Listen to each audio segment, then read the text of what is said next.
Hola, buenas tardes. Nosotros somos el equipo 1 y les vamos a hablar sobre vector densidad de corriente y la ecuación de continuidad. El equipo está conformado por Aramburu Adriana, Luevano Carlos, Torres Esther y por su servidora Simbrón Valeria.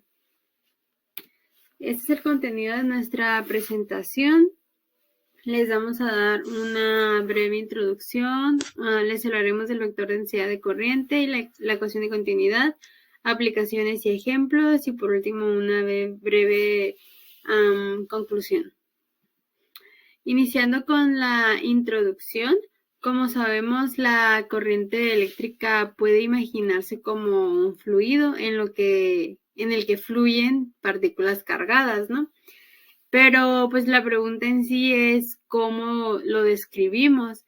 Y pues parece natural describirla como fluido, pero recordando el modelo más simple de un fluido, es el que describe los casos laminares. Ajá. En este modelo, las partículas tienen un comportamiento colectivo que permite identificar líneas de flujo que resultan tangentes a la velocidad en cada punto. Entonces, en el caso de los fluidos, puede definirse como un campo vectorial, campo de velocidades, tal que las líneas de campo representan las trayectorias de las partículas. Para describir el movimiento de las partículas cargadas, hay que imaginar que sus trayectorias son suficientemente simples como para representarlas por un conjunto de líneas y líneas de corriente, obviamente, instantáneamente reconocibles, y esas líneas son tangentes a la velocidad de las partículas en cada punto. Entonces podemos aprovechar el campo de velocidades como representación del fluido en partículas, y eso es relativamente lo que se hace para una variante normal, y se define como un campo vectorial que se denomina densidad de corriente eléctrica, cuyas líneas coinciden con las del campo de velocidades. Muy bien, ahora entrando a lo que es vector densidad de corriente, pues la corriente eléctrica puede relacionarse con el movimiento de las partículas individuales que la constituyen. Y para analizarlo eso, supongamos que un conductor filiforme, como el de la figura, en el que supondremos que solo existe un único portador con la misma carga y que se mueven con la misma velocidad. Supondremos además que el número de portadores de carga por unidad de volumen se definen como n. Entonces, para calcular la intensidad de corriente que pasa por un elemento de área S, es necesario conocer la carga que pasa a través de dicha superficie en cierto intervalo de tiempo. Y es evidente que en ese tiempo todas las partículas obtenidas con el volumen pasarán a través del elemento del área situado en el punto P, y la carga total que pasa a través de la superficie está dada por la siguiente ecuación, que es la que tenemos aquí en pantalla. También la corriente en el punto P es, por tanto, la ecuación que vemos ahí, que es la diferencia de carga sobre la diferencia de tiempo. Teniendo eso, la corriente por unidad de área se denomina densidad de corriente, y es la ecuación que tenemos a la derecha. Ajá. Y cuyas medidas también se dan en área sobre metro cuadrado. Y esta definición se puede generalizar a cualquier tipo de corriente. Por tanto, también definimos así el vector de densidad de corriente como la ecuación que tenemos aquí en el medio. Ahora este vector tiene el sentido de la velocidad de desplazamiento para cargas positivas y opuesto para cargas negativas. La velocidad que aparece en la ecuación anterior es la velocidad media de los portadores de carga. Y si la corriente se debe a distintos tipos de portadores de carga de diferente carga, velocidad media o densidad. La densidad de corriente será la suma de las densidades de corriente debido a los distintos tipos de partículas, así como vemos en la siguiente ecuación. Por último, si el vector de densidad de corriente es constante en una superficie, la corriente que atraviesa es simple y se representa por la siguiente ecuación, que es donde tenemos J por S por coseno del ángulo. Y donde tenemos que tener en cuenta que la superficie y el vector de densidad de corriente no tienen por qué estar alineados. Y si la densidad de corriente no es constante en toda la superficie, tendremos que dividirla en elementos diferenciales, calcular la contribución de cada elemento de superficie y después sumar todas. Y por tanto, la corriente que pasa por una superficie arbitraria es la siguiente integral. Y pues, por tanto, podemos deducir que la intensidad es el flujo del vector densidad de corriente a través de la superficie. Hola, yo soy Adriana Bonilla y yo continuaré con la ecuación de continuidad. Para entender esta ecuación es importante conocer el término de un fluido incompresible, ya que este es aplicado para esta ecuación. Pues bien, un fluido incompresible es aquel cuya densidad permanece aproximadamente constante mientras éste fluye. Por ejemplo, el agua es un líquido considerado incompresible bajo condiciones estándar de presión y de temperatura. Pues bien, ahora la ecuación de continuidad para un fluido incompresible entonces establece que la masa total de un fluido que circula por un tubo se va a mantener constante. Es decir, este se va a encontrar sin ningún tipo de pérdidas ni ganancias y que en otras palabras se podría decir que esta ecuación no es más que un caso particular del principio de conservación de la masa a medida que este fluido se desplace. Y bueno, hay una manera matemática de expresar todo este comportamiento y eso es a través de esta ecuación que podemos ver en pantalla. Esta ecuación dice que A1 multiplicada por B1 va a ser igual a A2 por B2, donde B1 y B2 van a representar la velocidad del fluido en dos secciones de la tubería, mientras que A1 y A2 son las respectivas áreas de la sección transversal.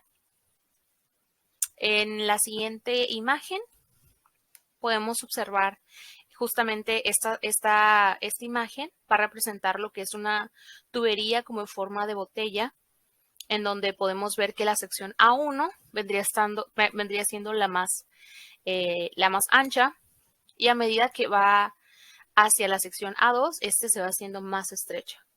Y esto simplemente va a estar representando la velocidad,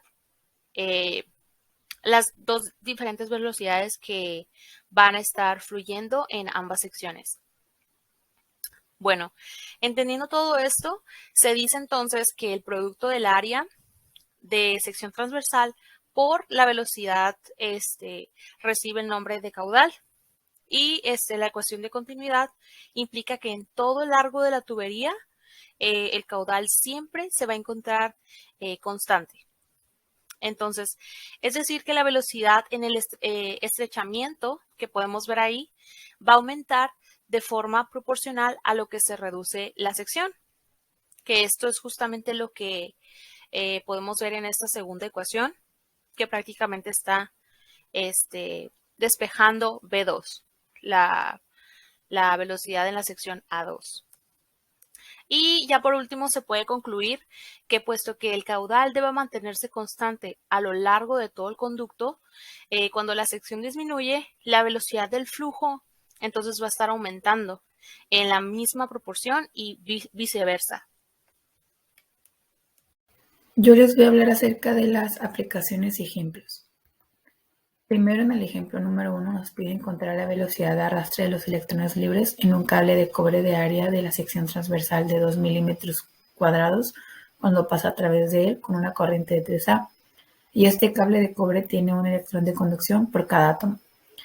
Al tener esto, sabemos que tenemos los datos del número de Avogadro, de la carga del electrón, la densidad del cobre y el peso molecular del cobre. Nosotros vamos a despegar la fórmula de densidad de corriente para así tener la magnitud de velocidad del arrastre, que nos quedaría la velocidad de corriente igual densidad de corriente entre concentración de partículas por carga. Y al sustituir todo, nos quedaría primero 6.23 por 10 a la 23 partículas entre mol por 1, que es el electrón de conducción, entre 63.55 por 10 a la menos 3 mol entre kilogramos por 89.60 kilogramos entre metros cúbicos, que esto nos daría 7 por 28 por 10 a la 28 partículas entre metros cúbicos. Lo que nos quiere decir que la densidad de corriente es 3 entre 2 por 10 a la menos 6 entre metros cuadrados nos da igual a 1 por 10 a la 6 por metros cuadrados. Así que por lo tanto la velocidad del arrastre es velocidad de corriente igual a densidad de corriente entre concentración de partículas por carga. Al tener las fórmulas, vamos a sustituir y nada más cambiaremos los metros entre segundos, lo que nos daría un total de 0.01 centímetros entre segundos al despejar 1 por 10 a la menos 6 entre 7.28 por 10 a la 23 por 1.6 por 10 a la menos 19. Y el ejemplo número 2 nos dice que tenemos una figura que nos muestra dos alambres conectados que están hechos del mismo material.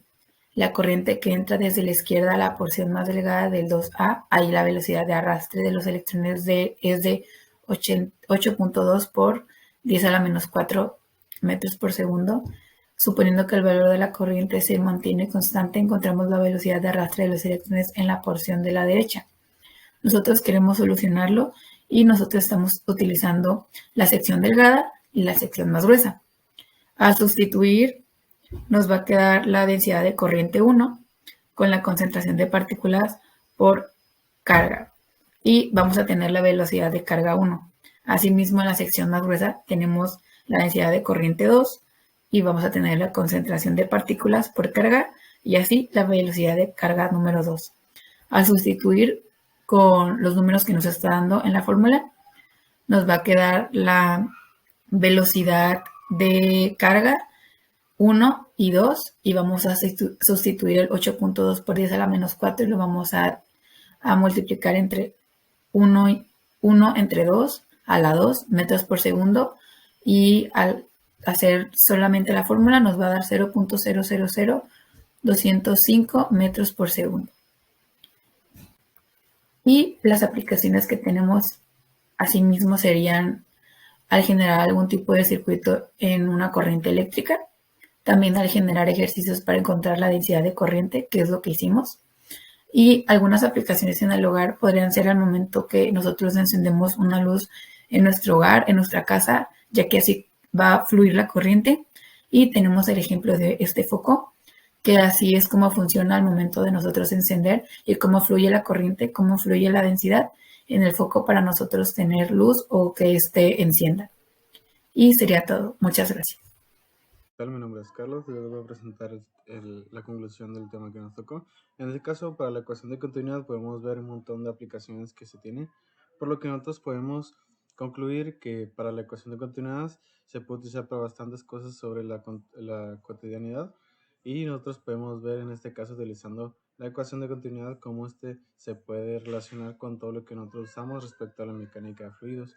Por otro lado, nosotros tenemos el vector de densidad y con esto, como dice la definición, nosotros podemos concluir que nos da mucha más información sobre cómo está funcionando la corriente en un respectivo sistema y cómo está usando con sus respectivos elementos del sistema. En este caso podemos concluir que esta magnitud del vector representa una característica de un punto del conductor y no el conjunto del mismo. Eso quiere decir que está hablando en específico de una corriente y no en conjunto de toda la corriente. Muchas gracias por su atención. Eso sería todo por nuestra parte. Y aquí las referencias. Muchas gracias.